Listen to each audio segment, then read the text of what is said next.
안녕하세요. 이번 영상은요, 학부모님께서 저한테 보내주신 내용을 토대로 해서 그에 대한 답변 영상으로 이제 진행을 하려고 합니다. 학부모님께서는 지금 이제 초등학교 6학년인데, 이제 곧 있으면, 그러니까 금년이죠. 금년에 이제 중학교 1학년으로 이제 진학을 할 이제 자녀가 있다고 합니다. 그런데 이 자녀가 지금, 어, 선행은 한 번도 하지를 않았고, 이제 학원을 이제 처음 다니기 시작을 한다고 하세요. 그래서 이제 중학교 1학년 때부터 또 이제 시험도 있고 하니까, 뭐, 이제 다른 친구들 이렇게 보면은 또 상당히 좀 조급한 상황인 것 같고, 그동안에 이제 학원을 뭐 안 보낸 여러 가지 이유를 또 설명을 좀 해주셨는데요. 우선 그 설명은 생략하는 것으로 하고, 결국에는 이제 중학교 1학년 과정을 어떤 식으로 공부를 시키는 게 좋을지에 대해서 이제 저한테 질문을 해주셨습니다.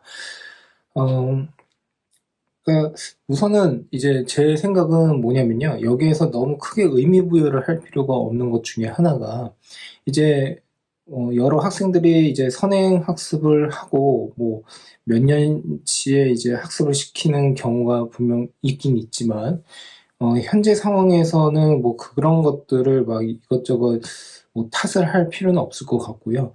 온전하게 이제 중학교 1학년에 진학을 하는 학생이니까, 어, 중학교 1학년 과정을 하는 게 어떻게 보면 너무나 당연하다. 예, 이렇게 예, 말씀을 드리고 싶습니다. 그러므로 이 친구가 실질적으로 학습을 어떻게 했는지, 그리고 이제 뭐 기본적인 초등 과정에 대해서 어느 정도 이렇게 잘 이해를 하고 있는지에 대해서는 제가 모르고 있으므로, 초등학교 과정이 그래도 기본 연성 과정이 잘 되어 있다라는 전제 하에 말씀을 한번 드려보려고 합니다. 우선은 이제 중학교 1학년으로 이제 들어갔을 때 제가 추천드리고 싶은 것은 뭐냐면요. 음, 쉬운 교재. 예. 가능하면 쉬운 교재를 이제 선택을 해서 풀어보았으면 좋겠다라는 말씀을 드리고 싶습니다.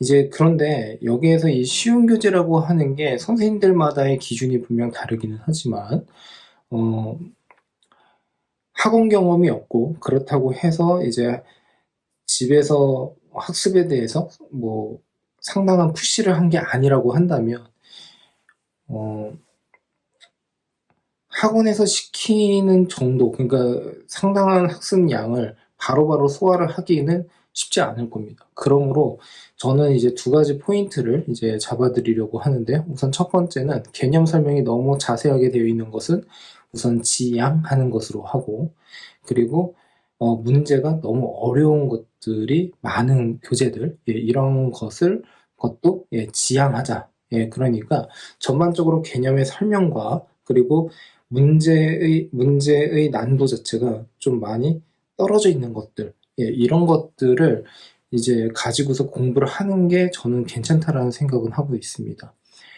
왜냐하면 저는 항상 가장 중요한 게 뭐라고 생각을 하냐면, 첫 시작이 되게 중요하다라고 생각을 하거든요. 이거는 이제 저 나름대로의 개인적인 생각일 수도 있지만, 어, 처음부터 너무 무리하게 그리고 어렵게 이제 공부를 하게 되면, 물론 그 아이가 어느 정도 수준이냐에 따라서 다르기는 하지만요. 근데 이 친구가 체감상 너무 난도 있거나 아니면 좀 너무 복잡한 용어들이 많이 섞여 있다 보니까, 만약에 그걸 따라가는 게 너무 어렵다라고 한다면 첫 이미지 자체에 꽂히는 게, 아, 수학은 어려워, 수학은 뭐 어렵고 힘들어, 뭐 이런 식으로 이제 각인이 되다 보니까, 저는 이런 심리적인 부분도 가볍게 생각할 수 있는 게 아니라고 생각을 하거든요. 수포자가 그러니까 수학을 포기한 사람, 뭐 수포자라고 하죠. 그래서 이런 학생들이 언제 제일 많이 생기게 되냐면요, 고등학교 때가 아니라 보통 중학교 때예요. 그리고 그 중학교 때 그러한 이미지에 의하여, 그리고 학습에 대한 진입장벽이 좀 높아지다 보니까 이제 제대로 된 능동적인 학습으로 끌어낼 수가 없고, 그러한 실력이 그대로 유지가 되다 보니까 고등학교에 가서 더 힘들어지게 되는 거거든요. 그러니까 고등학교 과정 자체가 뭐 수학과 교육 과정 자체가 상당히 뭐 깊이가 있고 양이 많다라고 해가지고 그때 가가지고 이제 수포자가 생긴다라고 하는 것보다 지금 제가 말씀드렸었던 중등 과정에서 내가 그 아이가 어떻게 수학을 접했느냐, 그리고 공부를 수학 중등이든 초등이든 간에 처음에 어떠한 이미지를 가졌느냐, 이게 저는 되게 중요하다고 생각을 하고 있습니다. 그리고 그게 주된 요인이다라고 생각을 하고 있는데요. 그런 의미에서 뭐 수력 충전이라고 하는 문제집도 있는데 그 문제집은 연산이라고 생각을 하시면 되고요. 그리고 이제 저는 또 추천을 드리고 싶은 게 라이트센 뭐 이런 것들도 전 괜찮다고 생각을 하고 있습니다. 그러니까 처음에 이제 여러 학부모님들과 학생들이 좀 착각을 하는 것 중에 하나가 처음부터 약간의 완벽을 추구를 하고자 좀 괜찮은 문제집, 이런 문제집을 그러니까 괜찮은 문제집을 다수가 사용하는 문제집, 이런 것들을 먼저 선택을 해가지고 그것을 기본 베이스로 쫙 깔고서 이제 진행을 하려고 하는 경향이 있는데요.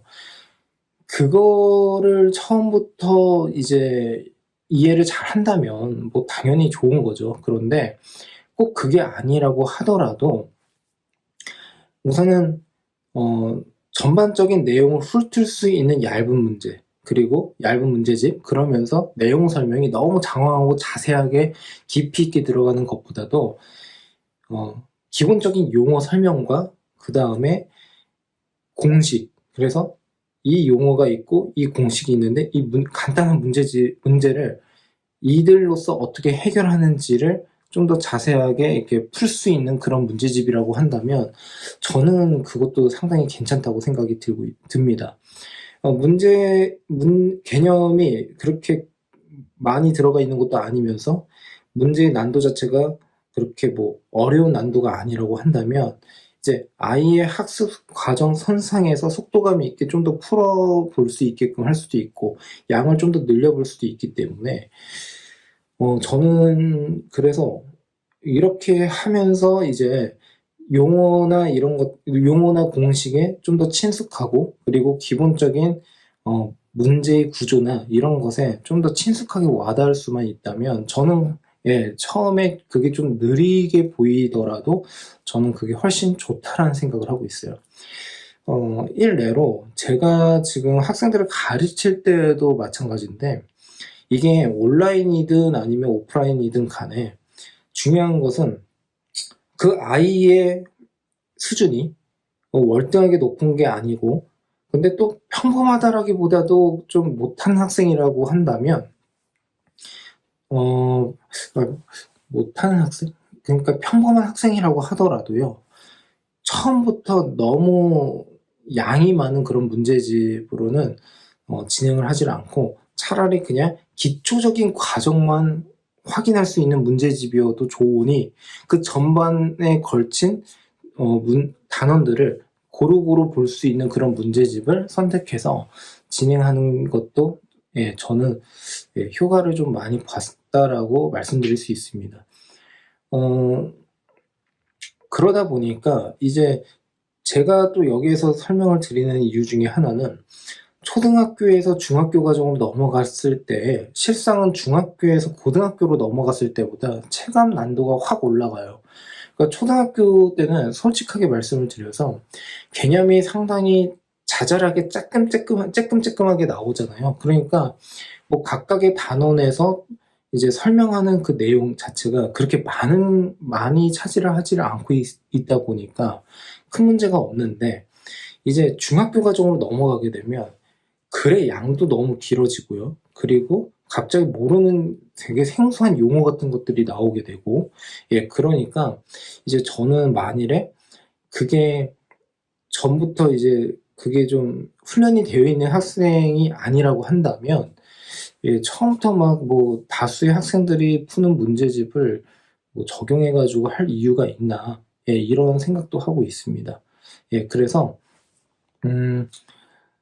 우선은 이제 끝으로 이제 말씀드리고 싶은 것이 쉽게 갈 수 있는 문제집을 먼저 선택을 해서 아이한테 자신감을 주자라고 하는 게 이 영상의 핵심 주제다라는 말씀을 드리고요.